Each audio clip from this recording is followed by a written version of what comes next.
first question would be, is there any difference between what you're doing here and like the heavy mulch systems that were popular back in the 70s? No. Okay. Let's see here. I heard a story during the filming of the documentary. Sarah and Dana coined the phrase "back to Eden Garden." Is that how you refer to your garden now, or do you still call it "my garden"? My garden. Yeah. Let's see here. And this goes back to what you were just saying. Once you said that you could turn a desert into a garden if you had enough time. How long do you think that would take? I don't know. I think it depends on where you are. I think, you're going to have to initially bring in water, initially, but I think over time nature's going to start getting it and raining as it is in Israel. So I don't know the time frame. Okay. But it wouldn't be like 1 year. It'd be more like 5 or 6 or 10. And I think depending on how much covering you had and how quickly you can get the covering there, would depend on how quickly nature would respond to it, and again the size, how big of an area you can cover. It's so many variables there, but I'm sure it can be done. Again, Israel's a demonstration that it has been done. So there are people in Israel doing this right now? Well, see, the country was a desert, and now the place is totally flourishing with the best fruits on the planet. It's raining, it's snowing. The Israelis are so amazing. Did you know this? That because it's so hot there, they're getting 3 crops of apples a year. Oh. You know how they do it? They're so smart. They'll take it, as soon as they harvest the apples, they tent the whole orchard, tent it, and bring in a refrigeration unit and make a winter happen. And the trees totally lose all their leaves, go dormant, and then they take it off and it blooms again, and they're getting 3 crops a year by fabricating a winter. That's awesome. It's incredible. It's just like, wow. So it's just, they're getting it. Like, because of the incredible heat they have, they can produce so much more if they just, bring in a false winter. How long do they have their little false winter for? I don't know. I don't know the time, but I just the process is that the trees, lose their leaves and then go dormant, and then they take the cover off, and then they bloom again and produce fruit. So I don't know the time, but I'm just saying they're getting 3 crops a year, so obviously they're doing it pretty quick. Wow. Which is amazing. It's like, wow. There's people out there who are getting into semantics about, you say that you can do this anywhere. What about cesspools, swamps, bogs, or contaminated areas? I think nature's amazing to clean stuff up. I think if you put the covering, it'll clean anything up. So if I go down to, say, Florida and the marshes and bogs and swamps out there and just fill it all the way until it's... And look at the rainforest. 14 feet of water is not a water issue. See, the bogs and the water is never a challenge in nature. It's not. Toxic stuff is, but I think if you put the covering, that toxic stuff will get cleaned up. Wow. And I think that initially the plants, because they're intuitive, will not go into that. They'll start growing in the stuff that you have above, and the roots will stay on the surface and avoid the contamination. Because see, everything's connected. No one's going to go to a place to die. Are you hearing me? Nature wants to live, and so it's going to move into places that's life form. So they're not going to go down to the contaminated stuff. They'll stay up in the top where the life is.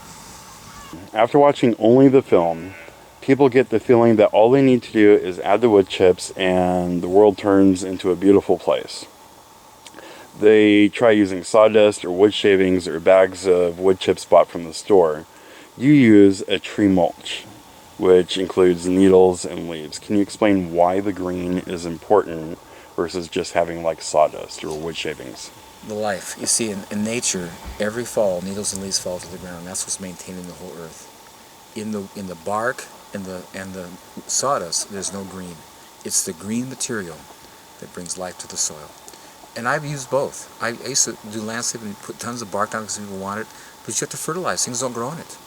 So if you're just looking at the results, it's speaking to you that the green is essential. The green material is essential to bring life to the soil. Okay, and this goes back to what you were saying before about how mulch robs nitrogen from the soil when actually it kind of traps it and releases it later on. I think the biggest thing that's missed from the film is that you need more than just wood chips. You've said you can add many things like blood meal, compost, fish emulsion, chicken manures, any other kinds of manures.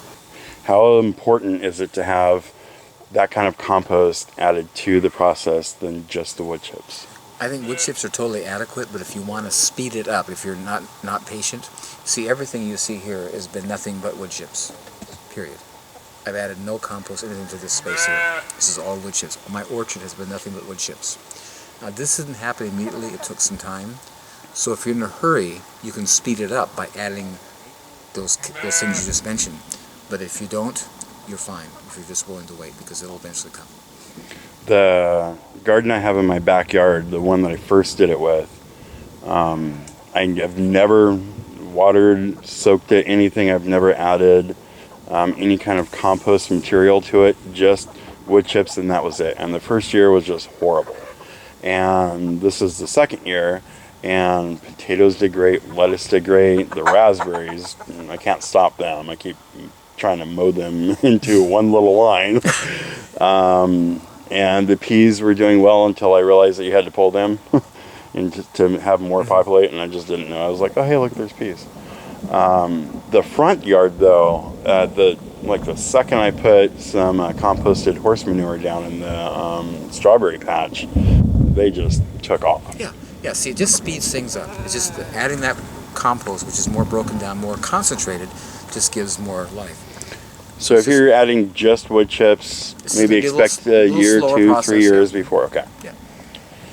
Okay, so people are under the impression that if you add the heavy mulch system in here or back to Eden, you will never have to water ever, period, never again. We live here in the Pacific Northwest, and as it is right now, it's raining. I, this year, had to water one spot in my garden once.